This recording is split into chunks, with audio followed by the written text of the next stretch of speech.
Hello, I'm Dr. Graham. I would like to answer some of the more frequently asked questions by doctors and clinicians who prescribe and recommend Posture Pump Disc Hydrators. First, let me thank you for your unfailing support over the years.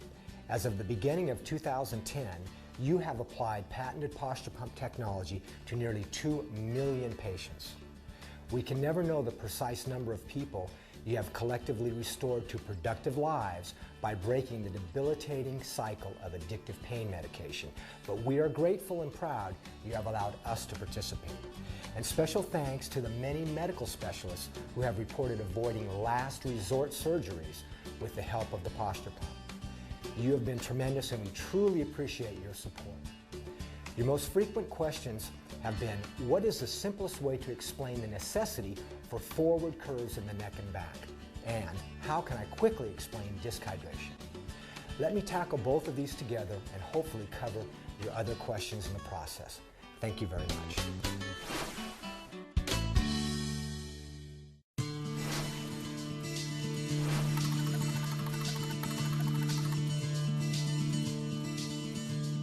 Okay, so I think the best way to explain to your patients how important it is that they have forward curves in the neck and back is to show them a model of the spine. Something like this, or it can be a drawing. From the front, we want to explain to them that the spine should be relatively straight and in line, but from the side is when we see these big curves. Most people don't know what their spine looks like from the side. They just assume it should be straight. However, we see the big curve we have in the neck, big curve we have in the lower back. And then we want to explain to them that the discs are in the front of the bones, not the back of the bones, but in the front. And if we lose these curves, weight now bears forward on the soft disc tissue in the front and the soft disc tissue in the lower spine as well. We don't like that to happen because, and this gets into the disc hydration question you asked, when we put pressure forward on the disc, we force the fluid out of the discs, whether it's the neck or the back.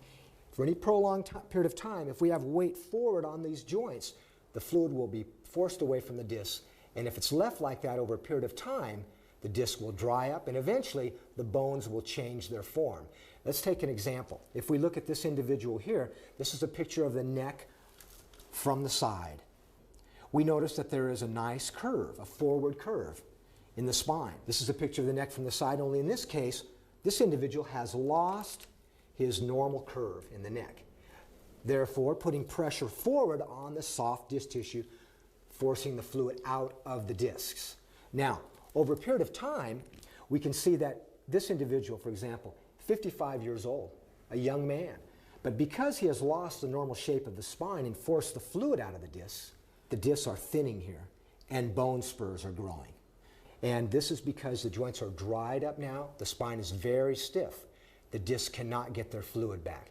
Now we want to think of the disc as a sponge filled with fluid. Now if I take this, and this one is filled with fluid, if I take this sponge, I'll put it in the glass so you can see it. If I am to put pressure down on this sponge, as in this individual's neck, where the neck has buckled forward and collapsed upon these discs, what happens when I put pressure on the sponge, the fluid is forced out, as you can see. Now, if I take the pressure off, the fluid is drawn back in the sponge. So we want to keep the fluid in the sponge, not out of the sponge. And the same thing holds true with the discs in the neck. If we put pressure forward on the neck or the back over a period of time, we will force the fluid out of those discs. Those discs will dry up and this spine will age rapidly. So we've explained to the patient how forward pressure on the neck and the back forces the fluid out of the discs. And if their spine remains in that forward position over a period of time, and that could be looking down at a computer all day, could be an accident where someone's neck has been whipped back and then forward really hard in a whiplash type injury, could be falling off your bicycle when you're 5 years old. A lot of things contribute to the loss of the normal shape and the loss of the normal posture. Here's an individual here who has a normal curve in the spine. And we see here that the openings where the discs are wide. The bones are clean. We look at this particular individual.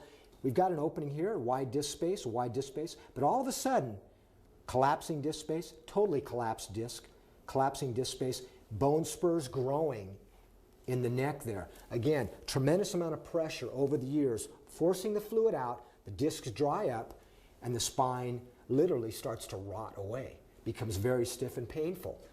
Now, what we like to point out here is that when we lose the fluid in the discs, it does take time to happen, and people don't feel it immediately. That's why it's very important for them to go to the doctor and be examined. This individual is only 55 years old. That's a young man by today's standards.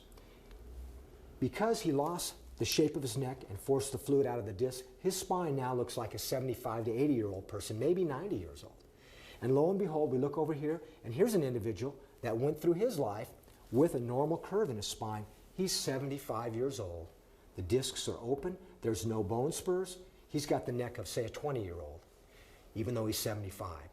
So, like Dr. Harry Farfan, the famous medical doctor who's written textbooks, has said, aging and degenerative changes are not synonymous. Of course, what he means by that is, here's a person only 55, spine is seriously damaged.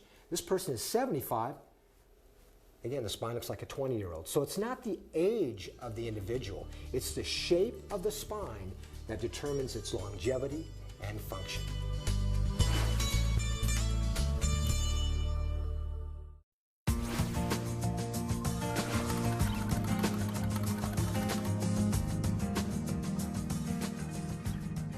So the next step in explaining how important it's going to be for the patients to restore the posture in their neck and back, and also to hydrate their discs, is to, I think, to show them maybe one of the x-rays you may have of someone before and after they use the posture pump. If you don't have them, they can certainly go on our website, and you can go on our website. You can even print out some of these examples. And here's one for you right now. Here's an individual who was x-rayed in a seated position. You can see that before he used the posture pump, he has lost all of his curve. In fact, he's not only went to zero, he's negative 13 degrees. And we notice that their neck, like the chart before, has lost the curve. In other words, the neck is going back. Here's a picture of the same person after only one 20-minute treatment with this posture pump cervical device. Notice the disc here, very thin. And notice it here, it's wide open. It's 100% wider. It's double in thickness now after one treatment. Now he has a curve in his neck, and look at that compressed disc. Look how wide it is now. It's no longer compressed to this point. It's twice as wide now. So we've got, from negative 13 degree, we've got a plus 22 degree curve in the neck. That's a 35 degree change in one treatment for 20 minutes. The posture pump machine works very well. And if you can explain it to the patient how important it is to have the fluid back in the disc, you'll have great patient compliance because they like to use it. So here's another example that you can print off from our website at posturepump.com. Again, another cervical x-ray from the side, and you can see here again an individual who, rather than have a full nice curve in the neck where the weight is off the disc, they have compression again down on the disc. And you can see the yellow arrow. It's depicting how close together these joints are. The yellow line is showing you that it started off with a curve, and then all of a sudden the spine buckled back. That's known as a lordotic S-curve. Obviously, patients don't need to know that information, but they can understand, again, the clamping down of the disc, the trapping of that disc fluid, and forcing it out. Now here's, again, after one posture pump treatment, one 20-minute treatment at 8 psi, and look at what's happened. We've got a curve in the neck now. It's not buckled back in the middle. We've got a curve, and look at the difference in disc space here and here. See how it's closed down here and it's spread wide open? So the beauty of being able to print these x-rays off on our website and show them to your patient is that they can actually see the difference when the disc has been compressed, and after only one treatment, how it can be decompressed with the Posture Pump Disc Hydrator. They'll be more apt to use it at home. They'll be more apt to follow your recommendations, and they will get the results that you want them to have.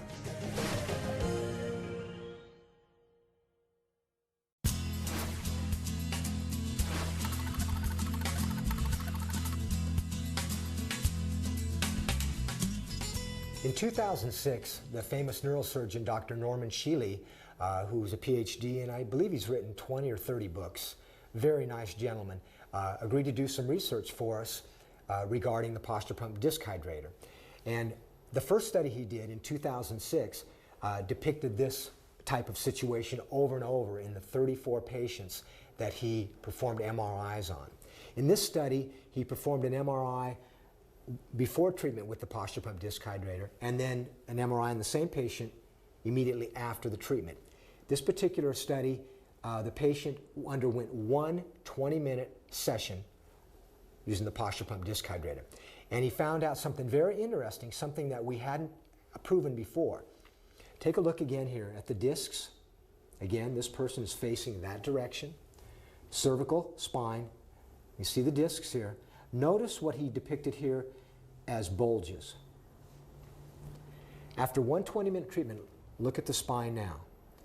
He found that by him inflating the spine to 8 psi for 20 minutes, he was able to draw the bulging tissue away from the spinal cord and back into the disc proper. In fact, out of the 4 bulges, this one treatment was able to dispense with 3 of them. But just a quick look at this. This is very impressive to patients that have disc bulges. We see them here, and after one treatment, almost all of them are gone. Again, during the 2006 study performed by the neurosurgeon Dr. Norman Shealy, we had some dramatic results where he imaged individuals while they were on the Posture Pump Disc Hydrator while in the MRI machine, and this is an example of what he found time and time again. Here's an individual who has lost the normal shape in the cervical spine. Spine is buckled back. Again, what happens there? We know that there's compression on the disc and fluid is forced out. In this case, we can see fluid being forced back towards the spinal cord. You can see the disc bulges here, here, here, and here. While they were on the Posture Pump Disc Hydrator, this is what the image showed. Instead of a backwards neck or a buckled neck, we had a curve in the neck now, which is what we want.